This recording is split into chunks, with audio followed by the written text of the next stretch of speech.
गुप्तकालीन कला के बाद जो है गुप्त काल को जो है विज्ञान, साहित्य इत्यादि का भी जो है स्वर्णिम युग कहा जाता है। तो ये क्यों कहा जाता है, इसके बारे में अपन पूरी चर्चा करेंगे। आरएस मेंस वगैरह में आते रहता है कि गुप्तकालीन जो है विज्ञान और साहित्य की पर परिचर्चा कीजिए, सिंधु घाटी सभ्यता कला पर परिचर्चा कीजिए। तो गुप्तकालीन कला जो है, जो इस पर तो परिचर्चा करके अपन ने एक वीडियो बना लिया। जो इसका सेकंड पार्ट है वो यह है कि गुप्त काल में जो है विज्ञान के अंतर्गत क्या विकास हुआ, साहित्य में क्या डेवलपमेंट हुए, दर्शन से रिलेटेड क्या डेवलपमेंट हुए, तो उस पर जो है परिचर्चा करेंगे। तो गुप्तकालीन विज्ञान और साहित्य की दृष्टि से भी जो है स्वर्णिम युग, it we can say that it is also golden age in science and tech and literature.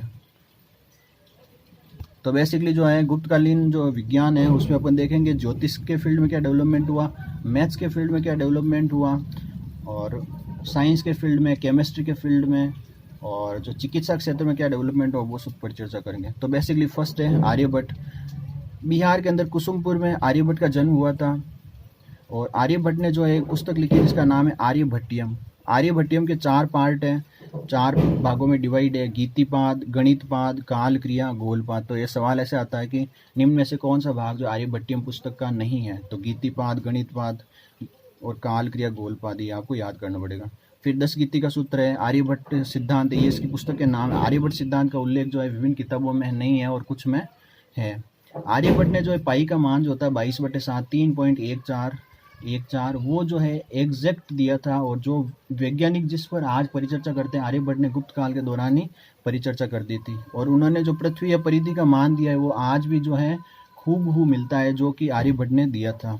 दशमलव का खोज की, त्रिकोणमिति संबंधी नियम दिए, और उन्होंने जो है पृथ्वी की गति का आकलन किया, ग्रहण संबंधी सिद्धांत दिए। तो आर्यभट्ट जो है उस समय के महान ज्योतिष विज्ञ में आते थे। फिर है वराहमिहिर। वराहमिहिर का जन्म जो है उज्जैन में हुआ है। उन्होंने जो पंच सिद्धांतिका नामक पुस्तक की रचना की है जिसमें 5 पार्ट है, रोमक सिद्धांत, पोलिस सिद्धांत, सूर्य सिद्धांत, पितामह सिद्धांत, वशिष्ठ सिद्धांत।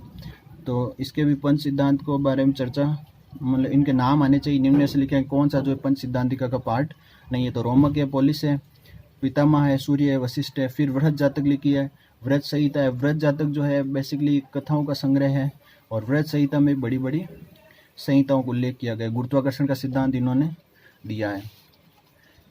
फिर है ब्रह्मगुप्त। ब्रह्मगुप्त बेसिकली जो है राजस्थान से रिलेटेड है। जालोर के पास जो है भीनमाल छोटा सा कस्बा है, वहाँ पर इनका जन्म हुआ। इन्होंने ब्रह्म वो दिया है सिद्धांत। इन्होंने जो पुस्तक लिखी उसका नाम है वो है ब्रह्मस्फुट सिद्धांत, और खंडन खाद्य नामक जो है पुस्तक लिखी है। तो दोनों ही पुस्तक के नाम है। फिर जो है गुप्त काल के अगले जो वैज्ञानिक है वो है भास्कर फर्स्ट। इन्होंने 2 तरह के लिखे हैं, लघु भास्कर्य और महाभास्कर्य नामक जो है 2 पुस्तकें लिखी हैं। और ये बेसिक दोनों इंपॉर्टेंट, लघु भास्कर्य और महाभास्कर, और एक भाष्य नामक की छोटी सी पुस्तक लिखी है 200 पेज की। फिर है नागार्जुन, ये केमिस्ट्री रिलेटेड है। नागार्जुन जो है ये गुप्त वंश से संबंधित नहीं, गुप्त काल के दौरान का है नागार्जुन। उन्होंने जो है सबसे पहले जो है जो क्या नाम पारे से संबंधित थ्योरी दी थी, और ये बेसिकली रासायनिक वैज्ञानिक थे। फिर देखते हैं चिकित्सा के क्षेत्र में क्या डेवलपमेंट हुआ, जो कि आज की नीड है चिकित्सा। तो चिकित्सा में सबसे पहले चरक है।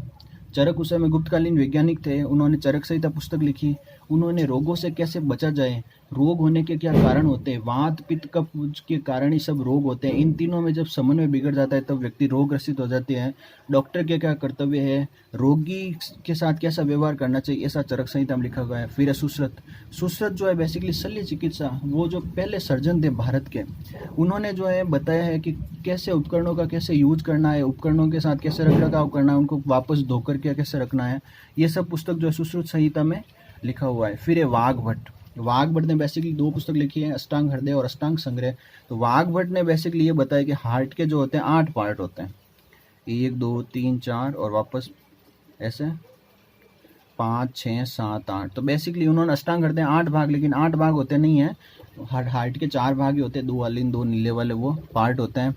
तो वाघभट्ट ने 8 अष्टांग हृदय बताए, और रक्त परिसंचरण की जो है वो दी है थ्योरी। इन्होंने विलियम हार्वे से पहले भी जो है ब्लड सर्कुलेशन की थ्योरी दी। धन्वंतरी ने जो है बेसिकली ये महत्वपूर्ण चिकित्सक माने जाते हैं, और इन्होंने नवनीत कम नामक की है पुस्तक लिखी है। फिर चिकित्सा ये तो होगी मनुष्य संबंधित, पशुओं से संबंधित भी चिकित्सक सिद्धांत दिए गए हैं। उनमें है शालिहोत्र नामक जो व्यक्ति है, उसने अश्व संहिता संबंधी कुछ घोड़ों संबंधी प्रजातियों को उनको रोग हो जाए तो कैसे दूर किया जाए उस पर वर्णन किया है। पोल काप्यम नामक एक है वैज्ञानिक या पशु चिकित्सक है या अच्छे साहित्यकार है जिन्होंने हस्ती आयुर्वेद, उन्होंने 120 से ज़्यादा हाथियों की किस्मों के बारे में बताया है और उनको कैसे प्रिजर्व करना है, कैसे उनका रख रखाव करना है, उनको कैसे रोग होते हैं उसके बारे में कंप्लीट जानकारी मिलती है। फिर है दर्शन। दर्शन रिलेटेड भी गुप्त काल में जो एक कणाद था, कणाद ने सबसे पहले जो है डॉल्टन से भी पहले कह दिया था अणु से भी छोटी इकाई होती है, और उन्होंने जो वैशेषिक दर्शन दिया था और कणाद ने वैशेषिक दर्शन दिया और अणु संबंधी जो है थ्योरीज दी थी। फिर एक और दार्शनिक ईश्वर कृष्ण, उन्होंने सांख्यकारिका नामक पुस्तक लिखी है। दिक्नाग ने जो है प्रमाण समुच्चय नामक जो है पुस्तक लिखी है। तो ये दर्शन से रिलेटेड फेज का डेवलपमेंट हुआ है। तो दर्शन रिलेटेड ये क्वेश्चन आ सकता है कि गुप्त काल में दर्शन संबंधित कौन कौन सी पुस्तकें बनी थी। तो ये बेसिकली जो है सैलिएंट फीचर्स हैं।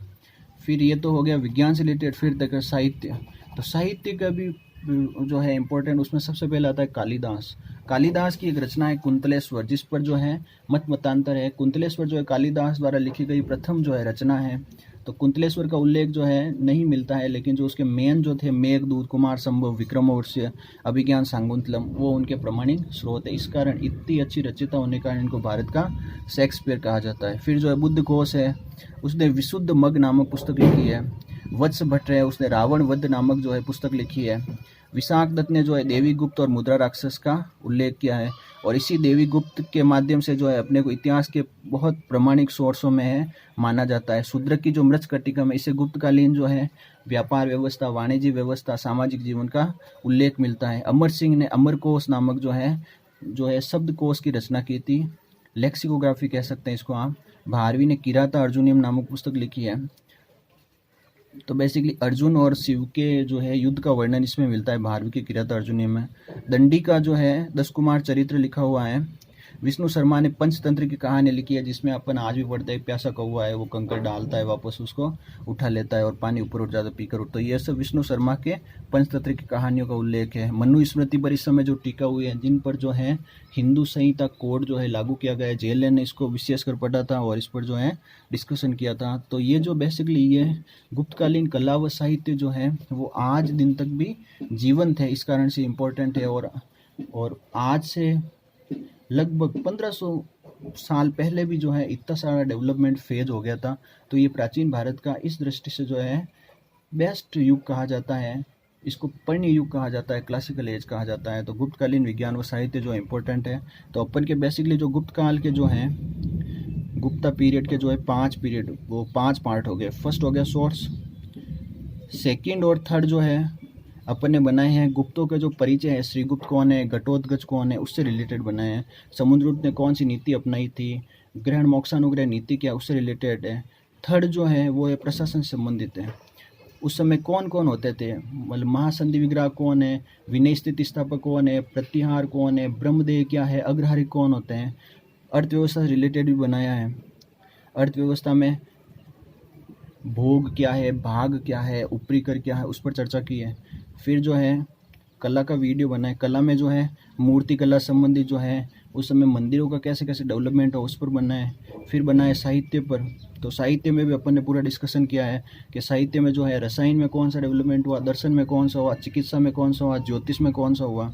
और फिर जो है अंतिम जो अपन पार्ट डिस्कस करेंगे वो पढ़ेंगे, जो भी अपने इतने दिन तक के क्वेश्चन आए उन सब पर जो है डिस्कशन करेंगे।